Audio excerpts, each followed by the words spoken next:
আসসালামু আলাইকুম, সবাই কেমন আছেন? আজকে চলে আসলাম হলুদের প্রোগ্রামে। তো এই হলুদের প্রোগ্রামটা ছিল আমাদের জয়পাড়া কার্তিকপুর ময়নটের কাছাকাছি এই হলুদের প্রোগ্রামটা ছিল। তো বেশ মজাই করলাম, এনজয় করলাম এই হলুদে। তো এই যে এখানে বর আর কনে যাচ্ছে। মাশাআল্লাহ, বর কনেকে অনেক মানাইছে, খুবই সুন্দর লাগতাছে। আমি কিন্তু আজকে কনে পক্ষ। বর পক্ষ হলুদ দিয়ে চলে যাচ্ছে, এখন আমরা কনে পক্ষ যাব হলুদ দিতে। আমাদের এই হলুদের প্রোগ্রাম সন্ধ্যায় থেকেই শুরু হয়েছে। গ্রামের বিয়েগুলা কিন্তু খেতে বেশ ভালোই হয়, অনেক মজা হয়। তো সবাই যে একসাথে হলুদ দিতে যাচ্ছে। আমাদের কনেপক্ষ লোকজন আরো আগেই কয়েকজন গাড়িতে গিয়েছে, আমরাই এখন সবার শেষে যাচ্ছি। ফাইনালি আমরা চলে আসছি। তো এই যে লোকজন গুলা দেখতেছেন সবগুলাই কিন্তু কনেপক্ষ। আমাদের গ্রামের একটা নিয়ম আছে যে হলুদে যাওয়ার পর রিসিভ করা হয়, এরপর খাবার দেয়। বিরিয়ানি খাবারটাই বেশি দেয়, সব জায়গায় দেয় আমাদের এলাকায়।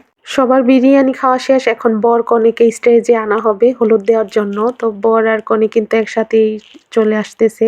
এখন কনে পক্ষ আর বর পক্ষ হলুদ দিবে, দুই পক্ষই হলুদ দিবে, কারণ ওরা কাজিনস। একসাথে বর আর কনেকেই হলুদ দেওয়া হবে। আমি হলুদ প্রোগ্রামে বেশিক্ষণ থাকতে পারি নাই, কারণ আমাদের বাসা একটু দূরে, তো এখান থেকে অনেক দূরে, আবার রাত হয়ে যায় বেশি। চলে আসছিলাম অল্প কিছুক্ষণ থেকেই আর কি চলে আসছিলাম।